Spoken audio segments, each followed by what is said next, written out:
오늘 본문에 예수님의 공생의 시작에 광야에 나가 기도하시고 이제 사탄에게 3번 시험받는 이야기가 나옵니다. 우리는 지난번까지 율법이 무엇인가에 대한 성경의 증언을 이해했습니다. 율법은 말하자면 경기장 같다 그랬습니다. 사방을 둘러서 규격에 맞게 줄을 긋고 또 배구나 테니스 같은 경우에는 가운데 네트를 설치해서 경기를 할 수 있게 만든 장소입니다. 거기에는 실점과 득점을 위해서 인과 아웃이라는 그 경계를 그려놓았기 때문에 경기장에는 경기력이 아니라 판정을 하는 것밖에는 아직 없습니다. 그 경기장에 경기가 들어와야 됩니다. 그러니까 시합이 있고 선수들의 서로의 그 경쟁이 있어야죠. 그래서 율법이 믿음으로 구원을 얻지만 율법을 파기하는 것이 아니라 율법을 완성한다라고 했을 때 경기장은 줄을 똑바로 긋고 줄을 밟으면 안 되고 하는 것이 아니라 그것으로 인하여 경기가 성립되게 해야 되고, 우리는 그 경기를 볼 때 경기라는 것이 얼마나 그 선수들 간의 그 진정성, 성실함과 인내와 총력을 기울이는 인간의 어떤 위대함, 아름다움 같은 것을 보게 됩니다. 구약이 경기장을 준비했다면 신약에는 이 경기하는 모습이 우리에게 소개되고 있는데, 그 모범적인 이제 존재가 예수님이신 거죠. 예수님이 오셔서 우리에게 경기를 하게, 그 경기는 다만 승부에 매이거나 이겨야 되는 문제가 아니라 거기서 인간은 인간된 가치를 어떻게 발휘하는가, 어떻게 누릴 수 있는가 하는 것들을 보여주는 것입니다. 그래서 이 3번의 시험은 중요하게 인간이라는 존재가 떡만 있으면 되는 것이라는 사단의 우김은 하나님 없음에서의 가치를 반영합니다. 그러니까 그들이 제시하는 것은 우리 보통 인간들이 살 때 가장 시급한 거죠. 먹을 것, 입을 것, 의식주, 살아야 할 집, 이게 가장 중요하지만 예수님의 대답은 하나님의 말씀이다 랍니다. 하나님의 말씀은 순종해야 되는 명령이나 하나님 말씀의 고급함 같은 그런 뜻으로 여기서 제시되는 것이 아니라 말씀하시는 하나님, 누구에게? 말씀은 홀로 할 수 없습니다. 상대에게 하는 것이고, 우리에게 떡이 필요한 식으로 우리에게 필요한 것은 우리에게 말씀하시는 상대, 하나님이 있어야 된다. 우리는 그의 대상이다. 나라는 존재는 홀로 독립적으로 존재의 근거를 가지는 것이 아니라 하나님의 사랑의 대상, 하나님의 신뢰의 대상으로서, 기대의 대상으로서 존재한다 하는 것이 가장 중요한 것이다. 하나님 있음을 예수님이 답으로 제시하는 것입니다. 그러자 사탄이 그럼 성전에서 뛰어내려라. 신이 있다면 너를 다치지 않게 받아주실 것이다. 그러자 예수께서 대답하시기를 신은 우리의 필요와 우리의 납득에 좌우되는 분이 아니고 그분이 스스로 있는 자로서 모든 것의 시작이고 내용이고 방법이고 완성이니라 라고 대꾸를 하셔서 사단의 시험에 대꾸하십니다.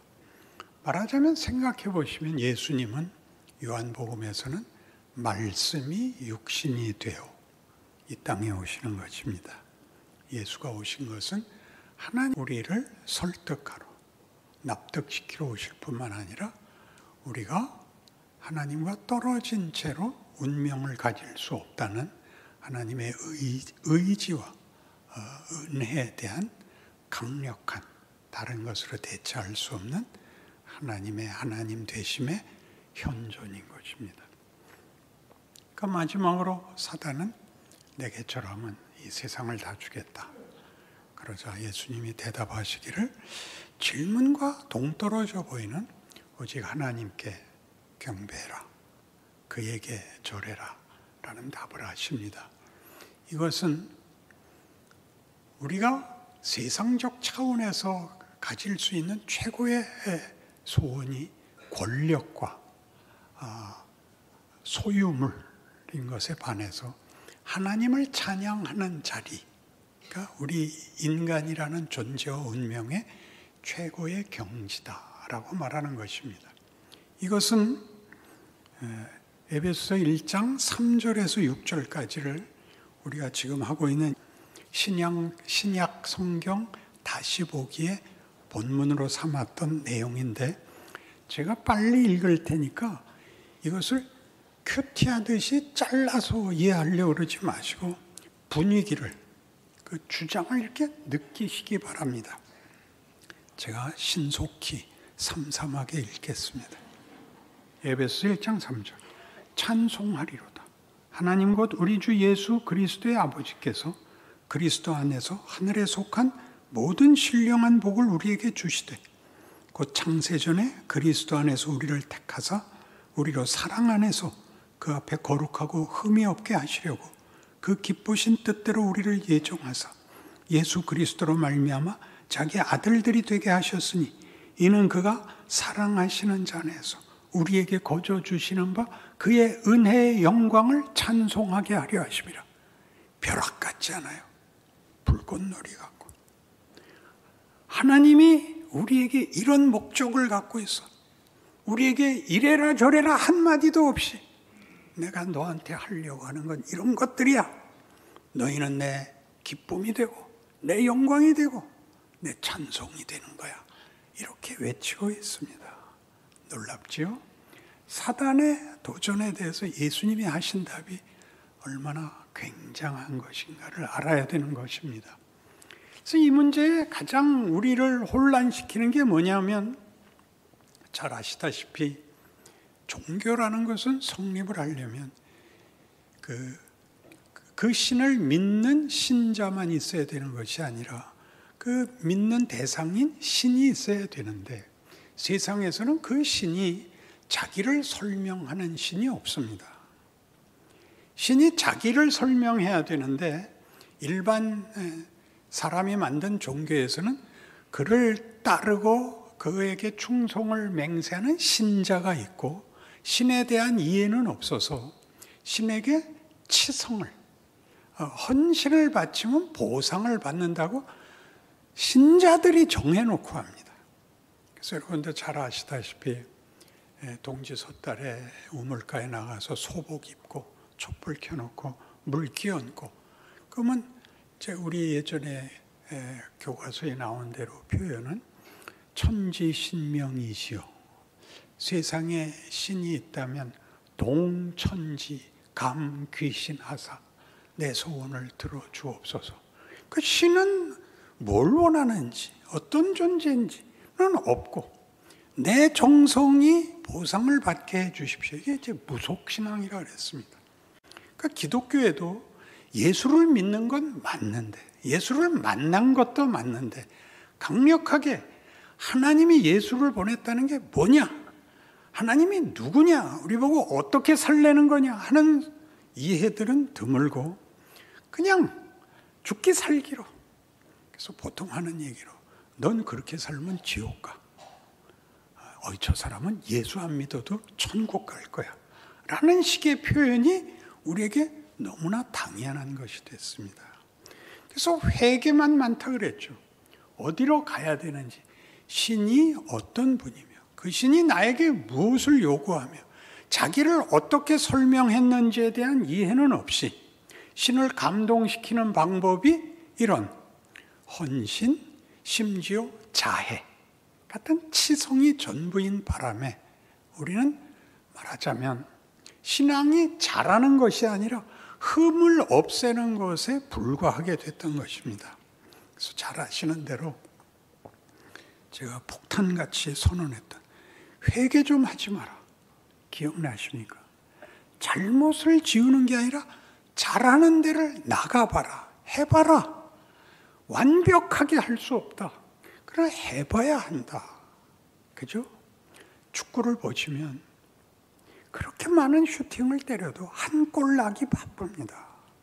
못해서 그런 거 아니고 너무 잘하는데 수비도 잘하거든요.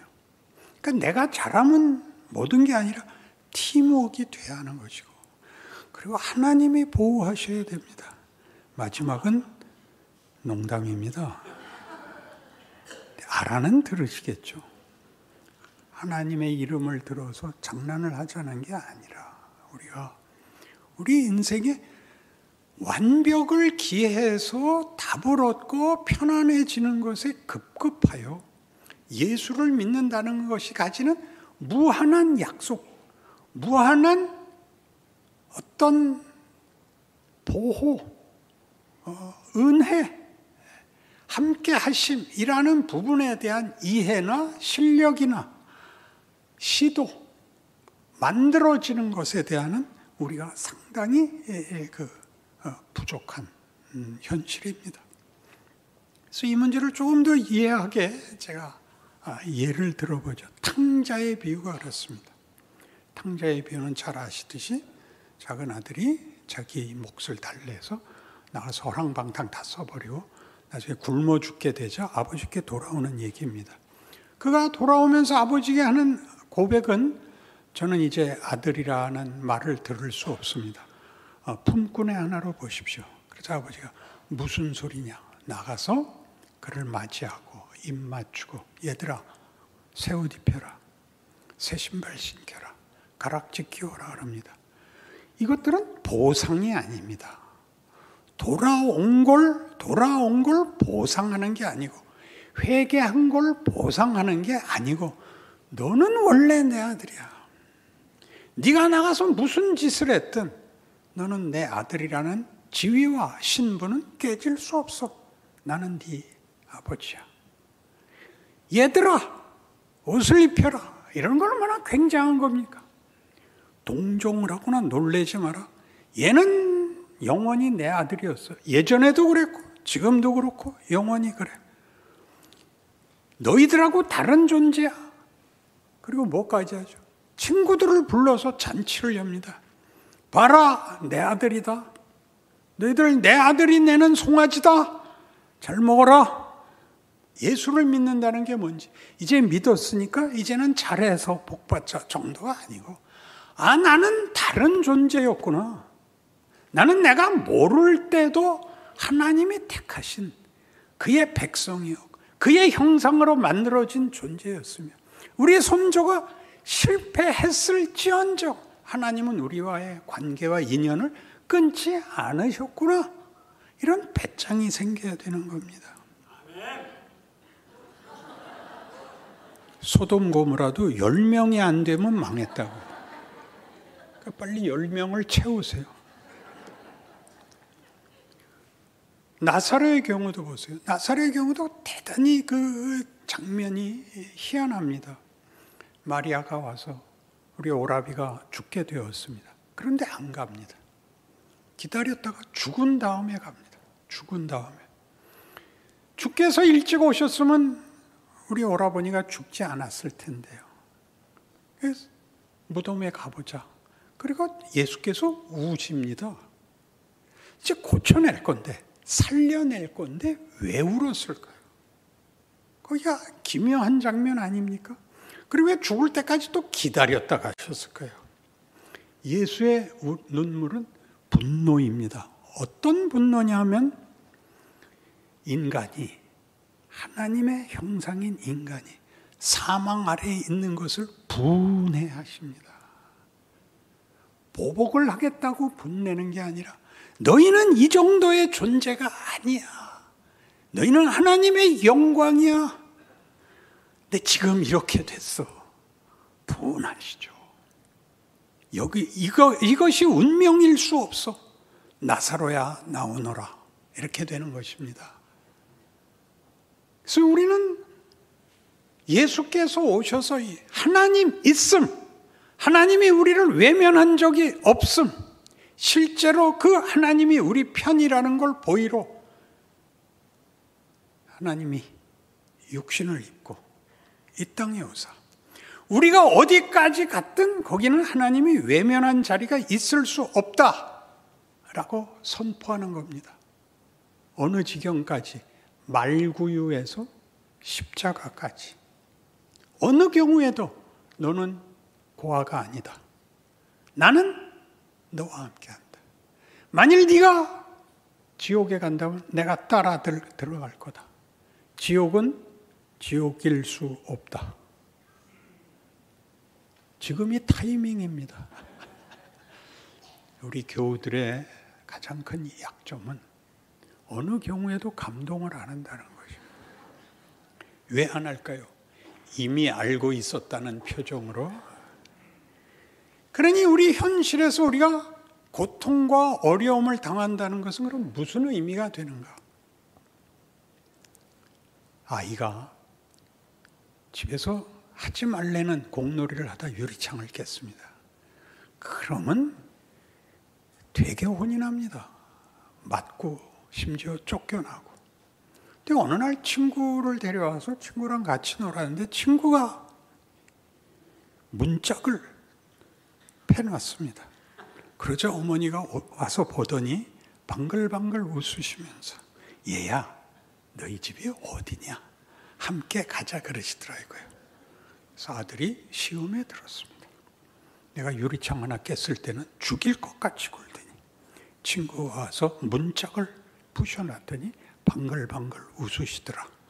친엄마가 아니구나. 여러분은 자식 기르면서 누구나 아시죠? 그러면 안 되는 거죠. 손해배상을 요구하지 않죠. 그러면 안 되는 것이고. 한쪽엔 뭘 요구했죠? 손해배상을 요구하러 가는데 화를 낼 필요가 없죠. 법으로 해결하면 되니까. 하나님이 우리에게 왜 고통에 찬 인생을 요구하시는가? 자격을 묻지 않습니다. 우리에게 우리가 한계를 넘어서는 우리가 절망하고 싫어하는 모든 것을 뛰어넘는 영광을 주시려고 신적 목적을 이루시기 위해서 우리 인생에 개입하십니다. 우리에게 일어나는 모든 일들은 잘하면 되는 것이 아니라 내가 커야 되는 문제이기 때문에 잘못한 일들이 회개로 그 과정을 더 넘어갈 수 없고 해야 넘어가는 겁니다. 할 때까지. 그 닥친 위협과 도전을 이길 때까지 해야 되는 것입니다. 우리를 만들기 위해서죠. 하나님이 원하는 것이 우리가 말 잘 듣고 착하고 순종하고 정도가 아니라 내 실력이 커야 되는 것입니다. 어디까지요? 기독교가 주장하는 최고의 기독교의 특성을 나타내는 두 단어가 있다 그랬죠. 사랑과 믿음. 그것은 최고의 도덕도, 윤리도, 정성도 아니고 최고의 지위입니다. 사랑의 대상, 신뢰의 대상이 되는 것입니다. 그것이 왜 그렇게 크죠? 그것은 대등해야 됩니다. 대등한 상대가 되지 않으면 사랑과 믿음은 성립하지 않습니다. 한쪽이 우월하고 한쪽이 열등하면 사랑은 동정이 되고 믿음은 강요가 됩니다. 그러니 생각해 보십시오. 하나님이 우리를 어떻게 대접하는가? 잘해서 상을 주는 것이 아니라 우리라는 존재를 사랑을 하고 어지간한 상대가 아니라 하나님과 사랑과 신뢰를, 믿음을 나누는 자리까지 오라는 대접을, 약속을, 소명을 받고 있습니다. 그 세상에서 일어나는 어떤 경우라 할지라도 그 모든 것들은 로마서 8장에서 얘기하는 것 같이 하나님이 우리를 위하시면 누가 우리를 대적하리요.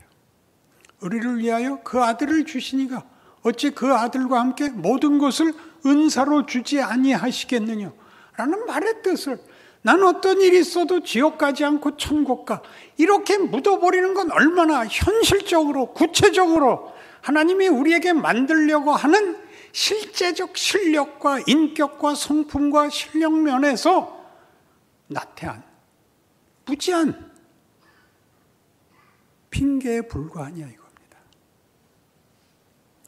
우리가 지금 겪고 있는 현실은 우리를 그렇게 시험하는 겁니다. 넌 어디까지 컸어? 어느 정도까지가 너의 영광이요? 종점이라고 생각해? 라고 묻는 것입니다. 우리 끝없이 그렇게 하죠. 하나님, 저 욕심내지 않습니다.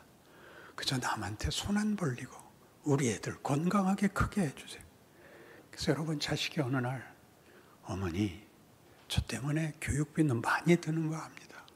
저 이제 학원 갈 필요도 없고요. 학교 갈 필요 없습니다. 제가 나가서 꼼장사에서 벌어올게요.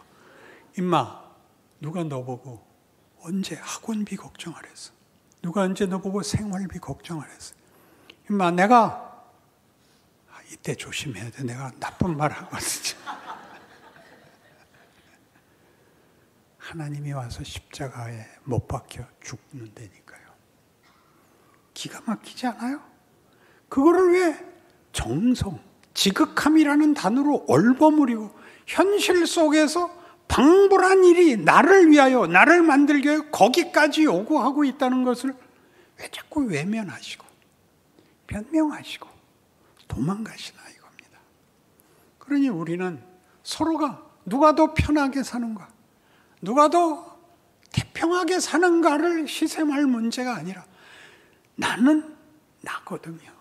내 이름을, 나라는 존재를 다른 것과 바꿀 수 없는 존재입니다. 나를 만드신 하나님, 나는 이렇게 만들겠다는 하나님 앞에 각각의 개성을, 각각의 현실을, 구체화된 나라는 존재에 대하여 여러분 각각 자부심을 가지셔야 됩니다. 하나님의 뜻이기 때문입니다.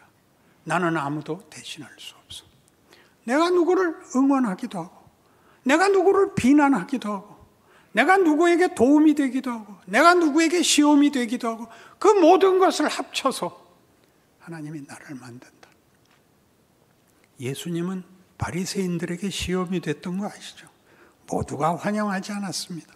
심지어 그가 마지막에 예루살렘에 입성해서 백성들의 환호를 받고 호산나 찬송하리로다 주의 이름으로 오시는 이요 라는 환영을 받았음에도 불구하고 그들이 기대했던 메시아, 권력으로 힘으로 해방과 복을 주시리라고 기대했던 예수가 잡혀 죽게 되자 모두가 분노에 떨었습니다. 차라리 바라바를 놔줄지언정 그는 십자가에 죽이십시오. 빌라도가 뭐라 그랬어요? 야, 우리 명절에는 특사를 하나씩 준다. 이 사람에게서 난 죄를 찾을 수도 없다. 놔주자. 안 됩니다. 그 사람은 절대 놔주지 마시고 붙잡아 두고 그냥 죽이는 것도 아니고 십자가에 매다십시오 였습니다. 그것이 하나님의 자랑입니다. 나는 이런 하나님이야. 나는 너희에게 사랑과 믿음을 요구하는 이런 하나님이야. 이 답은 네가 되는 것 외에 다른 답이 없어. 그렇게 얘기하는 것이죠. 여러분 각자의 현실입니다. 여러분 각자가 싫어하는 여러분의 구체적 실존입니다. 복된 것이요, 위대한 것이요, 대체할 수 없다는 것을 기억하는 여러분의 신앙생활에 승리가 있기를 바랍니다. 기도하십시다. 하나님 아버지, 하나님을 아버지라 부르고 예수를 믿는다고 고백하면서도 우리는 늘 머뭇거리고 우리는 도망다니기에 바쁩니다. 그러니 철들게 하여 주옵소서. 우리의 하루하루가 헛되이 지나지 않고 변명이 되지 않고 스스로를 하나님의 열심 앞에 맡기고 반응하고 책임지고 노력해서 위대해야 된다는 것 각오하게 하시고 도망가지 말고 실패할 때마다 다시 일어나 우리의 하루하루가 헛되지 않은 결과를 만들게 하옵소서. 예수님 이름으로 기도합니다. 아멘.